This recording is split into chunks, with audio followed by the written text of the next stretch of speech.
Mes bien-aimés, nous vous saluons encore une fois de plus dans le Seigneur. Nous sommes reconnaissants de nous retrouver encore sur ces plateaux pour continuer notre deuxième leçon. Comme je me suis présenté la fois passée, c'est le pasteur Aimé Bivuvu Mangonda. Je suis aussi licencié en histoire. C'est pourquoi je vais donner parfois des références historiques, donc ne vous étonnez pas. Nous allons essayer de partager la parole de Dieu sur un thème très important.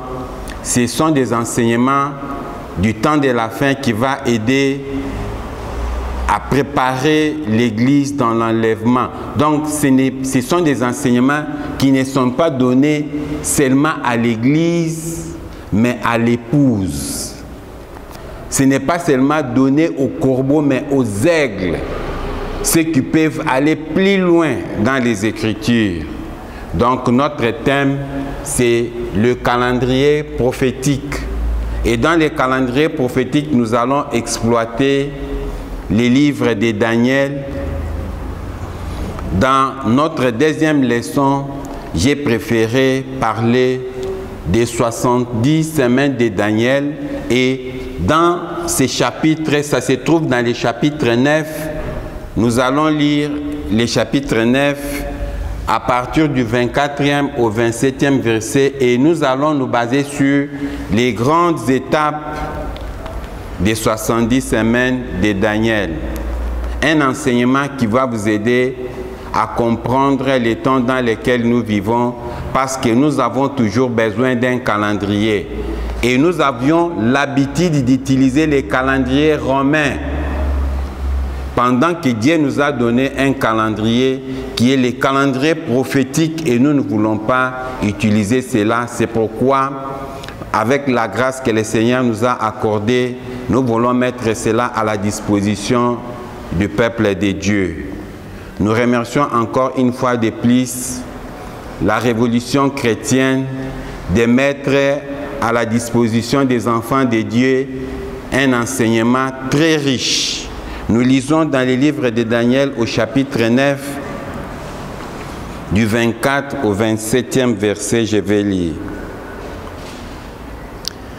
70 semaines ont été fixées sur ton peuple et sur ta ville sainte, pour faire cesser les transgressions et mettre fin au péché, pour expier l'iniquité et amener la justice éternelle, pour sceller la vision et les prophètes, pour oindre les saints des saints. Sache-les donc et comprends depuis le moment où la parole annonçait que Jérusalem sera rebattue jusqu'à loin au conditionnel il y a 7 semaines. Dans 70 semaines, les places et les fossés seront rétablis, mais en des temps fâchés.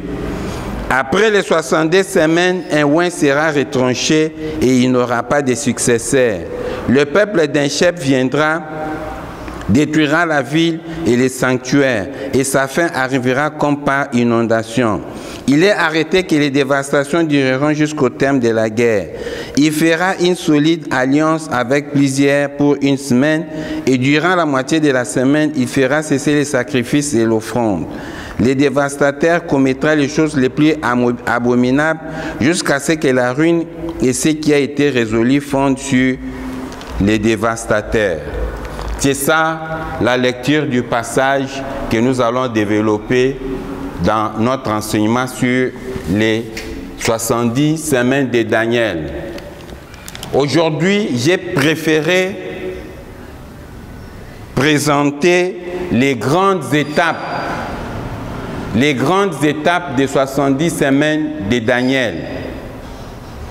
C'est en quelque sorte la chronologie historique des événements. Cela permettra à l'Église de situer dans quel temps nous vivons et nous avons à peu près 10 leçons que nous allons présenter à l'Église pour comprendre toutes les perspectives eschatologiques de la Bible, c'est-à-dire comprendre les temps de la fin et surtout préparer l'Église pour l'enlèvement de l'Église. Voilà l'importance de nos enseignements que nous allons donner dans 10 leçons. Nous sommes dans la 2e leçon, nous allons présenter les grandes étapes des 70 semaines de Daniel. Quand vous lisez les livres de Daniel, dans les versets que nous venons de lire, vous allez comprendre que la Bible essaye de cacher les grandes étapes, mais quand vous lisez attentivement, c'est là que vous allez comprendre. On nous donne 7 semaines.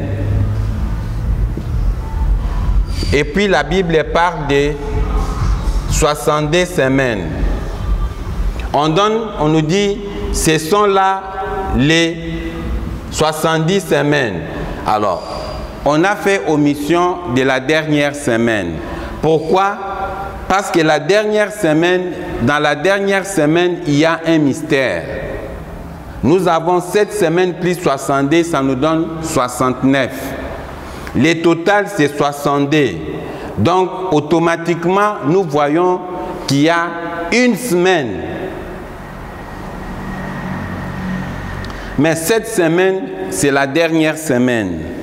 Et dans la dernière semaine, il y a un mystère. C'est cela que nous allons partager dans ces chapitres. La première période est de cette semaine. Ils ont quitté Babylone. Le roi Cyrus a ordonné le peuple de Dieu de quitter Babylone pour venir ici à Jérusalem et rebâtir les temples.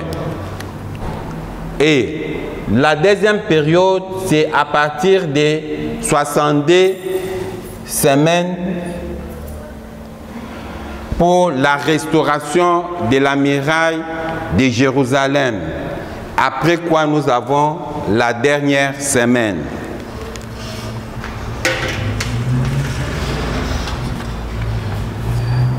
Nous allons voir combien d'étapes il y a dans les 70 semaines. Nous tirons l'attention du peuple de Dieu en ce qui concerne la dernière semaine. La dernière semaine est divisée en deux. Nous avons la moitié des 3 ans et demi du ministère de Christ et du ministère de l'Antichrist. Nous avons 7 semaines, les temps qu'ils ont quitté Babylone pour reconstruire la reconstruction du temple. Plus 62, la restauration de la muraille de Jérusalem. Et la dernière semaine, nous avons une moitié de la semaine, le ministère que le Seigneur Jésus-Christ a fait. Et après quoi, nous avons encore une période que nous marquons par la lettre J. Nous allons expliquer pourquoi la lettre J. Et la dernière période, nous avons encore la moitié de la semaine. Et le total, ça nous donne 70 semaines. Les temps qu'ils ont quittés pour Babylone jusqu'à Jérusalem et reconstruire les temples, c'est 7 semaines ou 7 sabbats d'année. Après la reconstruction du temple, ils ont commencé à reconstruire, à restaurer la muraille de Jérusalem. Cela nous a pris 62 semaines. À la fin de 62 semaines, il y a un événement. Et dans cet événement, on nous dit le Messie est loin. Quand on nous dit que le Messie est loin, c'est-à-dire le temps où le Seigneur a été baptisé dans les Jourdains. Et Jean-Baptiste nous présente, il dit, voici l'agneau de Dieu qui ôte les péchés du monde. C'est ça le temps où le Messie a commencé son ministère. Et il a fait son ministère pendant 3 ans et demi. C'est ça la moitié de la semaine. À la fin de son ministère, il y a une parenthèse que nous avons représentée par la lettre J. La lettre J représente ce que nous appelons les jubilés. Les jubilés c'est la période intermédiaire qui sépare le ministère de Christ et le ministère de l'Antichrist. Donc la période intermédiaire, c'est ce que nous appelons la période J. Alors maintenant, ce sont les semaines d'année. Quand nous voulons analyser cela, nous devons multiplier par 7 pour connaître la durée exacte. Les 7 semaines ici, nous multiplions par 7 parce que ce sont les sabbats d'année. Plus 62. Nous multiplions par 7 parce que ce sont les sabbats d'année. C'est le temps qu'ils ont pris pour reconstruire les temples, les temps qu'ils ont passé pour la restauration de la muraille de Jérusalem. Et nous avons encore la moitié de la semaine, nous multiplions encore cela par 7. C'est-à-dire, ici nous avons les ministères que le Seigneur a fait. Il a annoncé l'évangile aux 12 tribus d'Israël. Quand il termine à prêcher les 12 tribus d'Israël, le Messie est retranché. Et quand le Messie est retranché, Dieu change son système. Il commence à traiter avec un autre peuple. Nous pouvons représenter ça par l'autre crayon. C'est ce que nous avons présenté, la lettre J. Et le J est multiplié par 0. Nous allons expliquer pourquoi nous multiplions le J par 0. Parce que le J représente les jubilés. Après 7 sabbats d'année, la 50e année, on ne comptait pas ça. C'était le temps de la grâce. C'était le temps des jubilés. Le temps où on libérait les esclaves. Alors, ce temps-là n'était pas compté. Les 70 semaines, c'est un temps que le Seigneur a accordé aux Juifs, aux 12 tribus d'Israël. À la fin de la 70e, à la fin de cette semaine, il y a un mystère. Dieu ouvre la parenthèse, c'est ce que nous appelons la période J, ou la période du jubilé, ou du temps de la grâce. Après quoi vient encore un temps qui reste, les 3 ans et demi qui restent, c'est-à-dire la période de l'Antichrist. Les 3 ans et demi de la période des grandes tribulations. Donc nous avons 1, 2, 3, 4, 5 grandes étapes. Et nous voulons expliquer ce qui se passe dans chaque étape. Ici, dans les 7 semaines ici, il y a le peuple de Dieu ont quitté, ils sont rentrés pour reconstruire les temples. Et si nous pouvons représenter ça par des signes, par des dessins, nous considérons ça comme étant les décrets de Cyrus. Le roi Cyrus a autorisé au peuple de Dieu de rentrer et reconstruire les temples. Ça les a pris 7 semaines.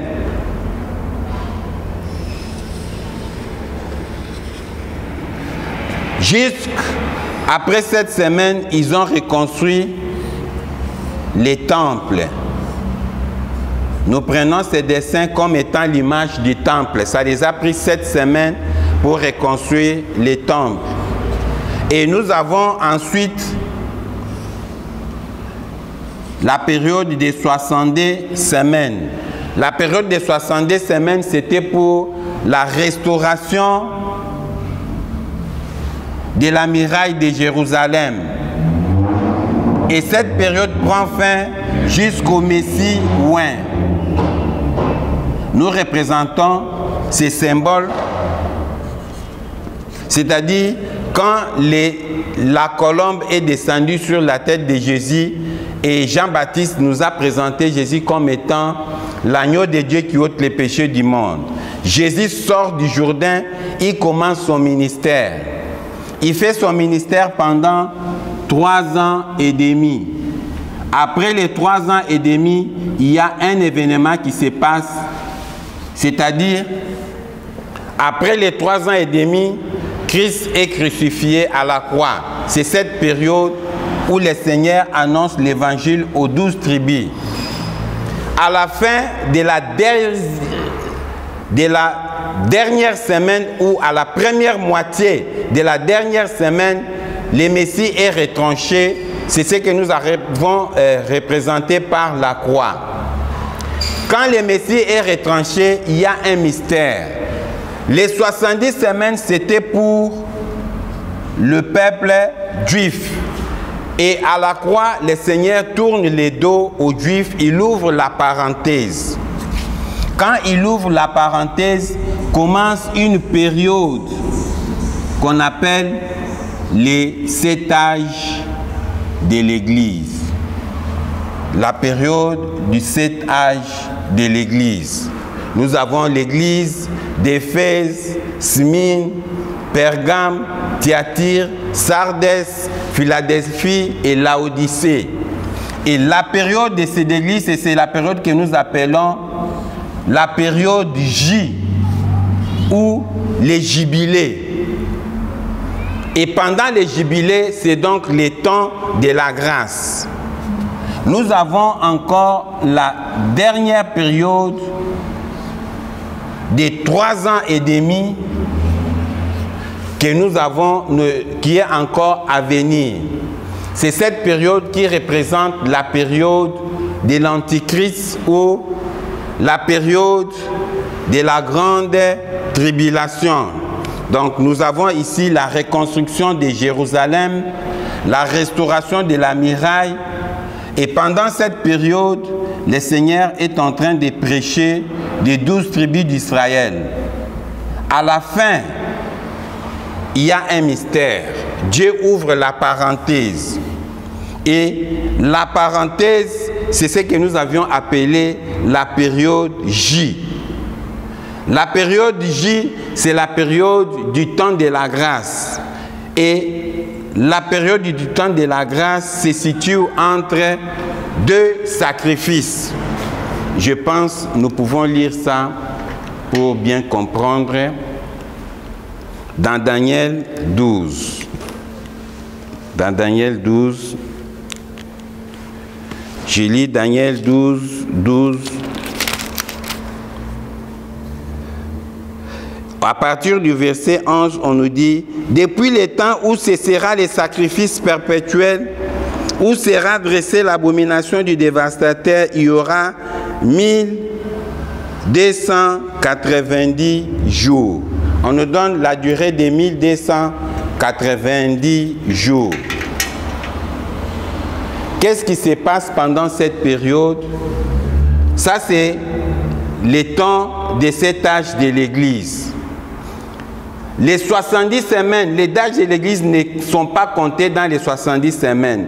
Les 70 semaines, c'est le temps que le Seigneur a accordé aux Juifs. Vers la fin, le Seigneur arrête sa montre. Il tourne les dos aux Juifs et il accorde la grâce aux nations. C'est ce que nous avons présenté par la lettre J. La lettre J représente les jubilés ou les temps de la grâce. Donc, il reste encore la deuxième moitié de la dernière semaine qui est pour les Juifs. C'est ce que nous avons représenté ici. Alors, si nous calculons 7 semaines par 7, ça nous donne 49 ans. Le temple avait été construit pendant 46 ans, mais les autres des années, il faut ajouter, comprendre que depuis le temps où ils ont quitté Babylone pour rentrer à Jérusalem, ils n'ont pas fait le voyage par avion comme on le fait aujourd'hui. Ils ont voyagé à pied. Ça les a pris quelques années pour arriver et puis ils étaient fatigués. Les autres étaient déjà à la vieillesse. Alors ça les a pris le temps pour reconstruire. Au total, c'est 49 ans. Ça, c'est 7 semaines dans les calendriers prophétiques. Et quand nous entrons dans notre calendrier, ça nous donne 49 ans. Et pour la restauration, quand nous multiplions par 7, ça nous donne 434 ans. Les temps qu'ils ont pris pour rebâtir la muraille de Jérusalem. À la fin, quand ils ont terminé à rebâtir la muraille, il y a un événement. Cet événement, c'est quoi? Le Messie est oint. Quand le Messie est sorti du Jourdain, il commence son ministère. À la dernière semaine, il nous reste combien? Une semaine. Une semaine à combien? Une semaine d'année, c'est 7 ans. C'est-à-dire, il nous reste une semaine. Et dans la semaine qui reste, le Seigneur a achevé la première moitié de la dernière semaine. Et cette semaine, c'est 3 ans et demi. Le Seigneur a fait son ministère pendant 3 ans et demi. Il nous reste encore 3 ans et demi. Et qu'est-ce qui se passe? Le Seigneur tourne les dos parce qu'il a dit à Daniel, les 70 semaines ont été fixées sur ton peuple. Le peuple de Daniel, c'est le peuple juif. C'est-à-dire Jérusalem, le temple et les 12 tribus. On n'a pas parlé des Congo, des États-Unis, des Zimbabwe, du Canada. Les 70 semaines ne concernent que le peuple de Daniel, c'est-à-dire le peuple juif. Mais vers la fin, le Seigneur arrête son chrono, il ouvre la parenthèse. Et c'est cette parenthèse que nous avons représentée par la lettre J. La lettre J, la valeur J, dans les calendriers romains, ça peut représenter 2022. Dans les calendriers romains. Mais dans les calendriers prophétiques, nous avons représenté ça par la lettre J. Et si vous voulez remplacer J dans les calendriers romains, ça représente 2022. Et quand vous multipliez 2022 par 0, ça nous donne toujours 0. Donc, dans les calendriers de Dieu, il nous reste encore 3 ans et demi. Et les 3 ans et demi qui nous restent, c'est la période dont nous parlons, la période de la grande tribulation ou la période de l'Antichrist.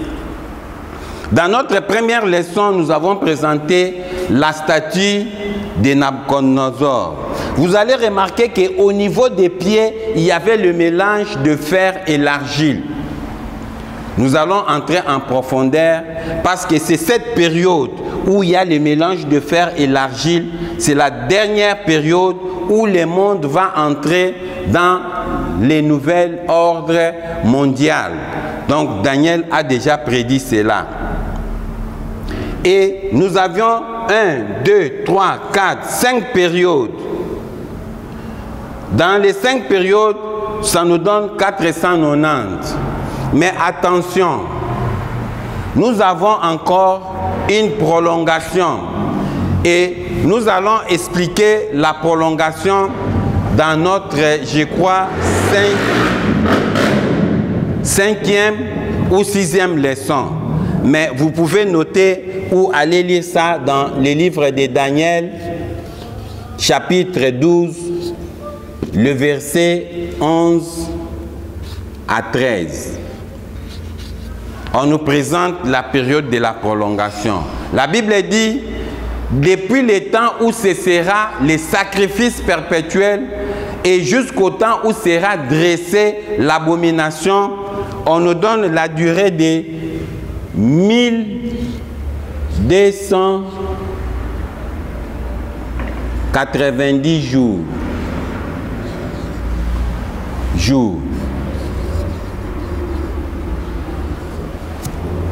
Or, nous savons que la dernière période de 3 ans et demi, la période de l'Antichrist, ça nous donne au total 1000.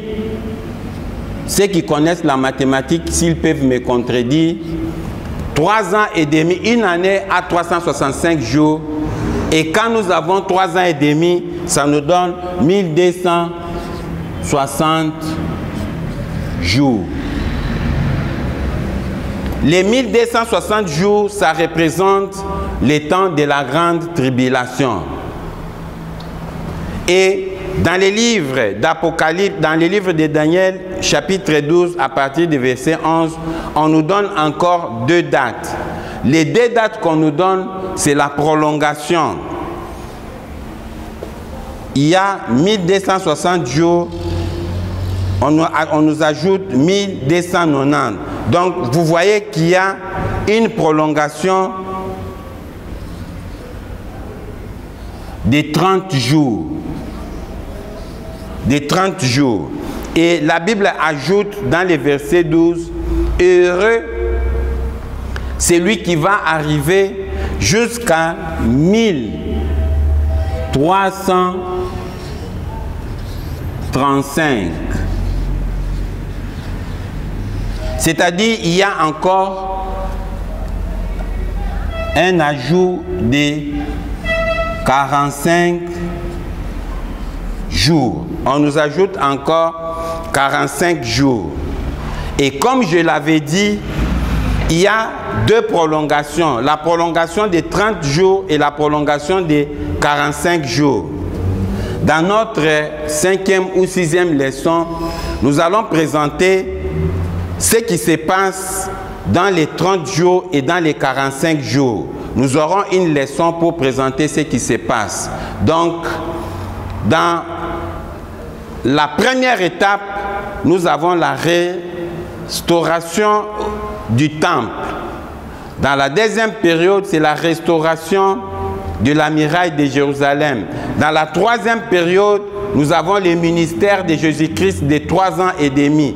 Après cela, il y a une parenthèse. Et la parenthèse que nous avons représentée par J, c'est les temps des nations, ou les temps de cet âge de l'Église. Après les temps de cet âge de l'Église, il y a encore une dernière période qui reste, comme nous l'avions dit, la période du nouvel ordre mondial, quand le monde va entrer dans le nouvel ordre mondial, ou la période du temps de l'Antichrist. Il y a une chose que vous devez prêter attention. On nous dit dans Daniel 12, à partir du moment où on va arrêter les sacrifices perpétuels. J'ouvre une parenthèse. Je n'ai pas voulu expliquer ce qui se passe ici parce que ça va nous prendre une leçon à part. Donc nous allons expliquer les événements qui se passent dans les 30 jours et dans les 45 jours. Alors, qu'est-ce qui se passe? Ici, nous avons les 3 ans et demi du ministère de Christ. Il prêche dans les 12 tribus d'Israël. Quand il termine, le Messie est retranché. Et la Bible dit dans Jean 1, 12, il est venu chez les siens ne l'ont pas reçu, et il a donné l'accès à quiconque croit. Donc, le salut est accordé maintenant aux nations. Il y a un événement très important sur la croix du Calvaire. C'est ce que nous avions représenté dans notre schéma. Qu'est-ce qui se passe à la croix? Les 70 semaines, c'était seulement pour les Juifs. Mais quand Dieu ouvre la parenthèse, il accorde les temps aux nations. Donc, si nous pouvons résumer notre formule, nous allons présenter les 70 semaines multipliées par 7, c'est-à-dire 490 ans. Ça, c'est les temps des Juifs. Pour les Juifs. Plus, c'est-à-dire à la croix, il y a un mystère. À la croix, le Seigneur a associé 2 peuples, les Juifs et les nations. Les Juifs plus les nations. Et les temps des nations, nous avons présenté ça par la lettre J. Et les J, nous multiplions cela par 0. Pourquoi? Parce que c'est un temps que Dieu ne compte pas. Après cela, nous avons encore la prolongation des 45 et 30 jours. Ça nous donne 75 jours. 75 jours. Si vous avez des questions, vous pouvez toujours poser. Nous allons répondre dans des enseignements qui viennent. Mais j'ai dit que nous allons expliquer les deux événements dans notre 5e leçon. Alors, qu'est-ce qui se passe ici? Ça, c'est les temps, les 70 semaines, c'est-à-dire 490 ans pour les Juifs, plus les temps des nations. Les temps des nations, c'est J fois 0. J, vous pouvez remplacer cela par 2010 et 2022. Quand nous multiplions 2022 dans les calendriers romains, 2022 par 0, ça nous donne toujours 0. Et nous allons encore expliquer ce qui se passe à partir des versets bibliques, parce que ça, c'est l'accomplissement prophétique. Nous donnons ici seulement la formule. Plus les 75 jours. Donc, nous avons au total 490 ans. Nous mettons ici la virgule parce que les 75, ce ne sont pas les années, ce sont les jours. Nous avons 490 ans plus 75. Les 75 ici, c'est la première et la deuxième prolongation. Nous avions dit que nous allons expliquer le temps de la prolongation. Alors, comme on n'a pas assez de temps pour la leçon d'aujourd'hui, je voulais terminer par une prophétie que le Seigneur a donnée dans Matthieu 4 au verset 15. Il a dit: quand vous verrez l'abomination de la désolation que le prophète Daniel a parlé, que celui qui y fasse attention. C'est la seule où je voulais dire, c'est le seul passage que le Seigneur a fait référence quand il tient compte du calendrier prophétique. Ça, c'est dans Matthieu 24 au verset 15. Il a dit: quand vous verrez l'abomination de la désolation, c'est une date très importante dans les calendriers prophétiques. Et qu'est-ce qui va se passer pendant ces dates? Il y a une chose que nous devons signaler. Nous avons les temps des nations. Les temps des nations commencent par un sacrifice et ça termine par un sacrifice. Les temps des nations commencent par les sacrifices de la croix.